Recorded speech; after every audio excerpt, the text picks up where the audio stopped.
Morning Edition, broadcasting live at Bamboradio Broadcast Center, Makati City, Philippines. Araw po ngayon ang Biyernes sa ika-13 sa buwan ng Marso taong 2026. Sa ulo ng ating mga balita. Sa mga pangunahing balita, Pangulo ng Israel, personal na kiramay sa pamilya ng Pinay caregiver na nasawi sa missile attack. Si Attorney Nicholas Kaufman naman umapila sa mga supporter ni dating Pangulong Rodrigo Duterte na maging mapayapa sa pagpapakita ng suporta sa dating Pangulo. Ilang senador naman pumirma na sa Senate Blue Ribbon Committee report ukol yan sa flood control scandal. Ang Independent Commission for Infrastructure sinimulan na rin ang turnover ng mga dokumento sa Office of the Ombudsman.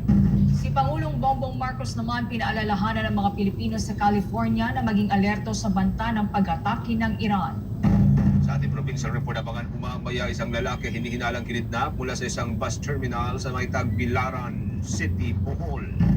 Sa international news naman, abangan po mamaya bagong Supreme Leader ng Israel tiniyak ang pagganti o ng Iran, tiniyak po ang pagganti sa US at Israel. Nagbanta rin na papalo pa sa $200 kada bariles ang presyo ng langis. At live nationwide via satellite, dumako tayo sa detalye ng ating mga balita. Nakipagkita si Israeli President Isaac Herzog kay Bernie Lavarias, asawa ng limaong Filipina caregiver na si Marian de Veras, Jerusalem, upang personal iparating ang kanyang pakikiramay matapos ang pagkamatay ng Pinay sa isang missile attack. Ayon kay Herzog, ipinapabot niya ang taus-pusong pakikiramay ng Estado ng Israel sa pamilya ni de Vera at sa buong sambayan ng Pilipino. Ipinahagi rin ng Pangulo na malaki ang pagpapahalaga ng mga Israeli sa mga Filipino caregiver na madalas ituring na bahagi na ng kanilang pamilya. Tiniyak din ng Pangulo na makakatanggap sila Lavarias ng agarang tulong pinansyal at buwan ng benepisyo sa ilalim ng compensation program ng Israel para sa mga biktima ng digmaan. Nagpasalamat naman si Philippine Ambassador Eileen Mendiola sa ipinakitang suporta ng Israel sa pamilya ng nasawing Pinay at ipinahayag ang dalamhati ng komunidad ng mga Pilipino sa pagkamatay ni de Vera at ng 5 pang Pilipino na nasawi sa gitna ng digmaan sa pagitan ng Israel at Iran noong nakalipas na taon at sa mga pag-atake noong Oktubre 7. Samantala, itong gabi ng Huwebes ay inilipad na mula Israel ang labi ng Pinay at inasahang darating sa Pilipinas ngayong araw. Nakikipag-ugnayan na rin ang Embahada ng Pilipinas sa Washington DC sa gobyerno ng Amerika sa gitna ng bantapuyan ng posibleng pag-atake ng Iran sa California. Kinumpirma ito mismo ni Philippine Ambassador to US Jose Manuel Romualdez.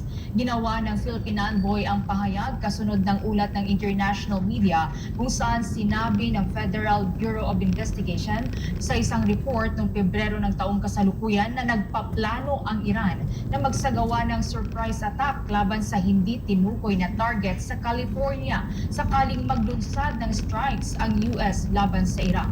Noong araw ng Miyerkules, nagbabala rin ang FBI sa California Police kaugnay sa posibleng mga pag-atake. Ayon naman sa Los Angeles County Sheriff's Department, naka-heightened alert na sila simula nang sumiklab ang kaguluhan sa gitnang silangan. Dako tayo sa iba pang mga balita. Magkakabombo hinikayat ng abogado ni dating Pangulong Rodrigo Roa Duterte si Nicholas Kaufman ng mga supporter na maging mapayapa ang kanilang pagpapakita ng pagmamahal sa dating Pangulo. Sinabi nito na nakakatanggap sila ng mga mensahe, ganoon din ng mga galit tungkol sa pagkakaresto ng dating Pangulo ng International Criminal Court. Git nito na noong Marso 11 kung saan isang taong anibersaryo ng pagkakaresto ng dating Pangulo ay nakatanggap sila ng mga mensahe mula sa mga supporter at tandaan niya ng mga mensahe mula sa mga supporter ay naipaparating din sa dating Pangulo. Sa darating naman na Marso 28 ay pagdiriwang ng dating Pangulo ang kanyang ika-81 kaarawan kung saan hinikayat ni Attorney Kaufman ng mga supporter na gawin itong araw na hindi makakalimutan. Kung babalikan magkakabombo, naaresto ko ang dating Pangulo dahil sa pagpapatupad nito ng drug war noong siya alkalde ng Davao City hanggang sa naging Pangulo ng ating bansa. Kaugnay din po niya sinagot din ng Palasyo Malacanang ang pahayag ni Vice President Sara Duterte. Nagkalit umano ang mga Pilipino sa pag-aresto at pagdadala kay dating Pangulong Duterte doon sa May The Hague. Sa isang panayam sa Davao City, kung babalikan, sinabi po ng pangalawang Pangulo na tiling galit ang mga tao sa nangyari at hindi umano ito mawawala hanggat hindi na ibabalik sa Pilipinas ang dating Pangulo. Ayon naman kay Malacanang Press Officer Fredo Castro, aaring ganito ang reaksyon ng Vice Presidente dahil ang kanyang ama ang nahaharap sa kasong crimes against humanity sa International Criminal Court.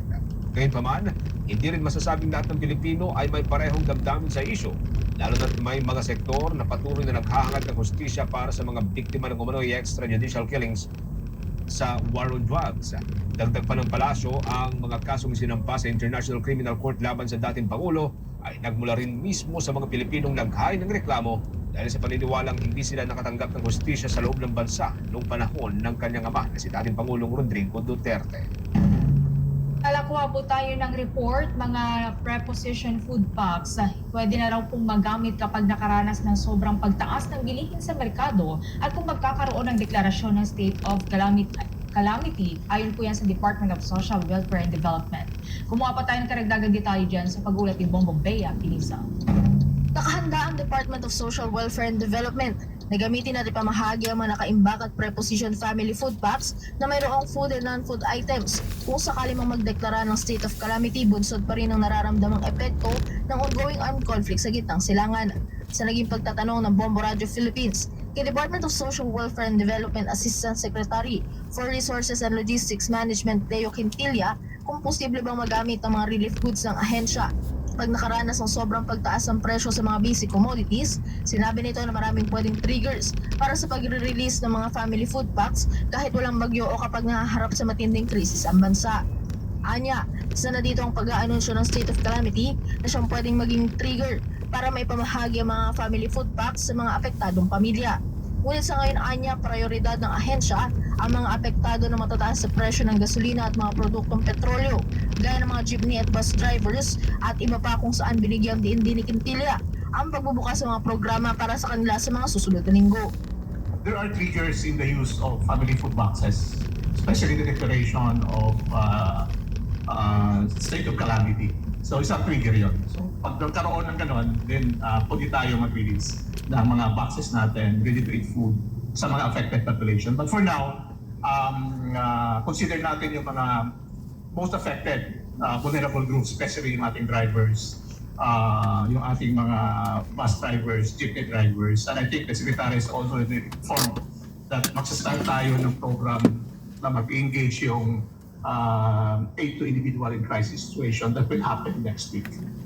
Tiniyak naman ni Quintilla na sa ngayon ay mayroon ng hindi bababa sa 4.3 milyong mga family food packs ang